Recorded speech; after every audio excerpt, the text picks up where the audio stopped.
Lucian AI is terrible. Something's happened. Oh, there we go, new best. Look at that. Damn. I got ranked 99, did I? Damn, OP.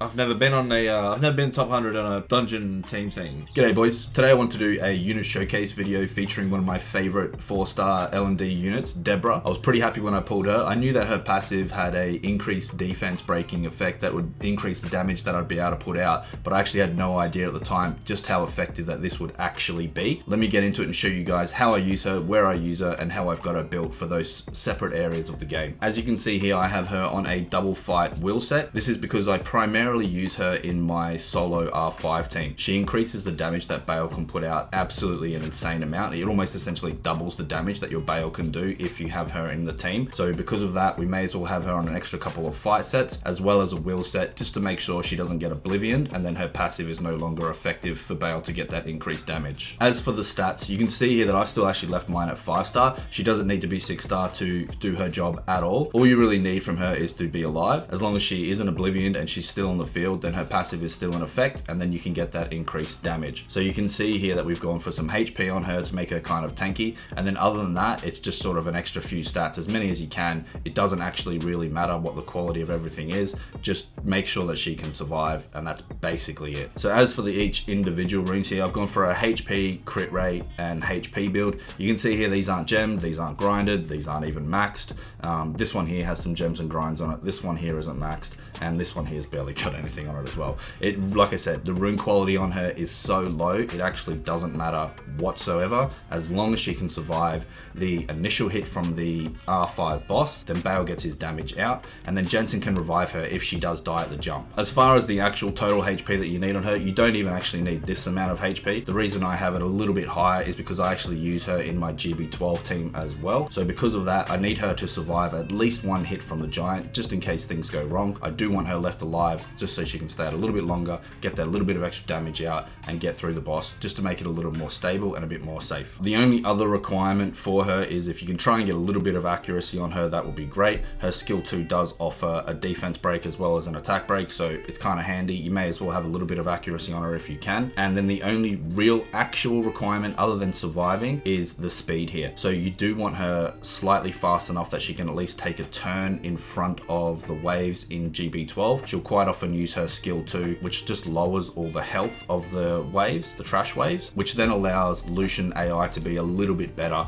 and potentially use his skill 3 a little more reliably. And then the other factor with this speed here is in your solo R5 team, you've probably heard the expression where you have a Deborah insurance, where after your Bale, before Jansen moves, you have your Deborah speed tuned. What I've done here as well is I've actually got Deborah insurance as well. So she is speed tuned to go after Deborah, but before Jansen. If I don't get enough damage out with my Bale hit and Deborah has to take a turn, if I still don't have quite enough damage out, then Deborah will take a turn as well, just allowing me that little bit more time for either one of the side teams to get a little bit more damage out and make sure we get through without Jansen doing the revive before the jump. Okay, so when it comes to actually implementing her and putting her into your solo R5 team, she does need to be in the team that you want to be doing the most damage on. So for everybody, that's basically going to be your Bale team. So you do need to try and squeeze her into that team. So the best way that I've found to do that is to remove the things like the Shiwa or the Hua or whoever you've got in that team that's providing your lead for you, replace them with Deborah, and then you can use the Lauren attack lead. It's not as efficient as one of the other leads. It is a much smaller lead compared to say the 33% attack lead. However, the Deborah extra damage that you get out of her passive more than makes up for the fact that you don't quite have that stronger lead. Now I'll just quickly go through all the runes here just on this team here, just to sort of show you guys that there's really not too much variation that you need to do. The Colleen is moving first as usual. The Lauren then goes next with the defense break. Then we have our Bale hitting for as much damage as we possibly can. You can see here I run a slightly higher crit rate Bale because I only take the single crit rate lead. Then we have like the usual Deborah insurance here moving before the Jansen as well. Then I have the Deborah insurance just in case. And then finally we have the Jansen moving last. Now as for the other two teams here, these two teams are pretty good as well, but you'll see in a second that once we get into the fights that the Bale does so much damage. The left and the right side team here, as long as they're somewhat fine, as long as you can run like a twins team or you can run the team up team like I have here, it doesn't really matter honestly what two teams you have on either side. As long as they're doing a little bit of damage and they're not dying, that's all you need from them. Bale can take over the rest. I've tried to squeeze in as many branding effects as I can here as well with the Crow, the Douglas, and the Naomi, just to try and get that branding on as much as possible, because you see when I have that on, it even increases the damage even more. But let's get in and have a quick look here, and you can see exactly how much damage that we're going to be able to get out now with this bale, thanks to the Deborah. Boss moves first, there goes just the usual Colleen with the attack buff, defense breaks go out. We do have the branding on here, so you can see here we just hit for 82.9k, nearly 83,000.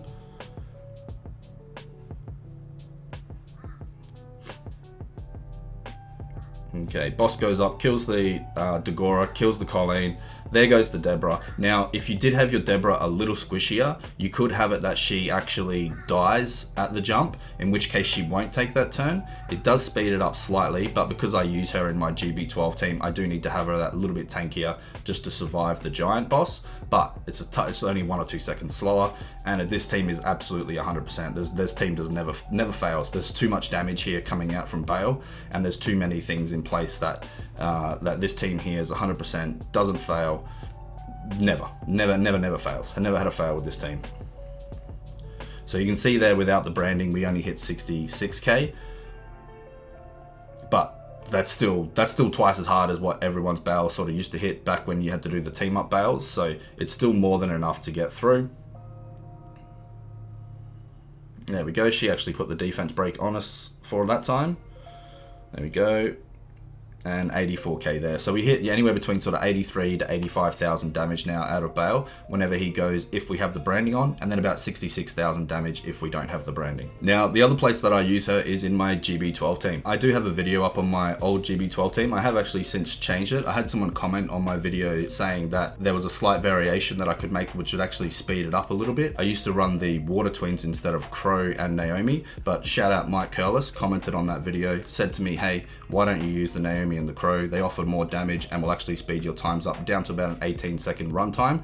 So I tried it out. It was actually faster, and the fact that I already have those units now built for R5 as well means that the only unit that I have purpose built here for this dungeon is actually the Lucian. So this is my one-shot Lucian. It's plus 120 speed, so it will take 2 turns before the waves, giving him 2 opportunities to use his amputation magic. He still doesn't do it all the time though. I don't know what's going on with Comtuos AI at the moment, but it seems to be getting a little bit worse with the Lucian than what it used to be, but nevertheless, it's still fairly reliable getting those 2 opportunities. Then we have the Lauren moving next. Now this is my BJ5 Lauren as well. It's a double fight will Lauren. Next up we have the Naomi. Now she is on a will set because I do use her in R5 and I don't want her getting Oblivion there. So she does have that will set on her, but you obviously don't need that for giants. If you wanted to, you could just put on whatever and try and get a little bit more damage out of her. Next we have Crow. I do use this in R5 as well. He doesn't need the will set though because he's on the Lisa team and the Riley team, so he has immunity plus cleanse, so he doesn't need it, and I'm able to squeeze as much damage out of him as I possibly can here. And then finally last we have the Deborah.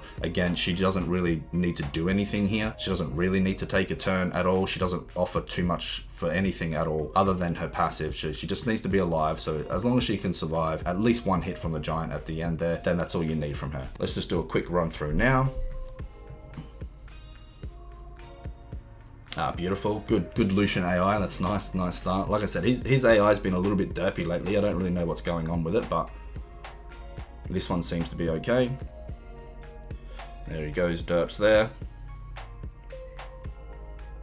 So you can see here, that's what I'm talking about with her using that skill and getting all those defense breaks and buffs out there. It seems to trigger the Lucian AI a little bit better and does make him use that when she does that. So it is definitely worth having a little bit of accuracy on her just for that. And there you go. So we're through pretty quickly here. So we did have a little bit of a derp, so it is a 30-second run.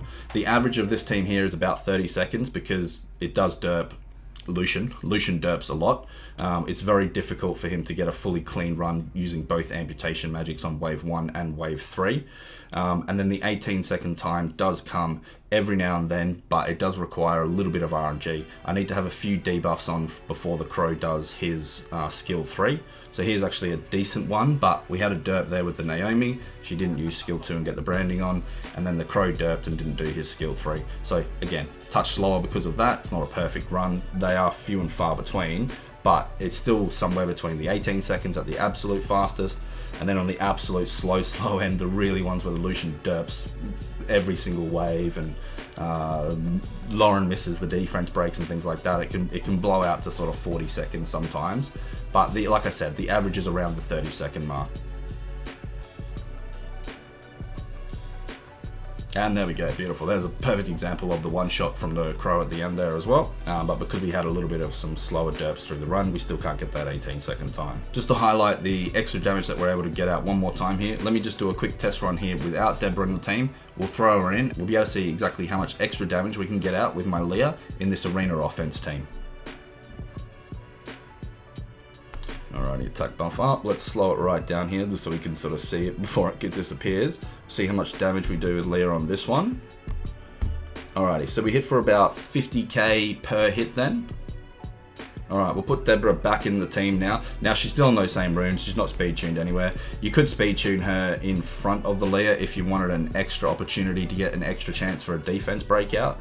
But just for this purpose here, we'll see how much damage we're going to do now. Alrighty, and we hit for that time about 70k per hit there. So you can see there it does increase the damage quite a substantial amount. In fact, Leah killed herself on the ragdoll. We did so much damage, but that's okay. So anyway, guys, that's Deborah. That's where I use her. That's how I use her. She's an absolutely insane unit, especially when it comes to your solo R5. If you have her, definitely build her. The rune requirements on her are so low. She doesn't even need to be 6-starred. Her passive is just so insane. The extra damage that you can get out of her, she's an absolute cheat code when it comes to building that solo R5 team. If you don't have the dots team and you want to try something a little different, you can use her in the GB12 team as well. There's a whole bunch of different arena offense teams and things that you can use. Basically, any damage team that has a defense break in there, if you can squeeze her in for the extra slot, then you can absolutely use her and she will boost that damage just to absolutely insane numbers. But thanks very much for watching, guys. I hope you guys have Deborah and enjoy using her as much as I do, and I'll see you in the next one. Thanks, boys.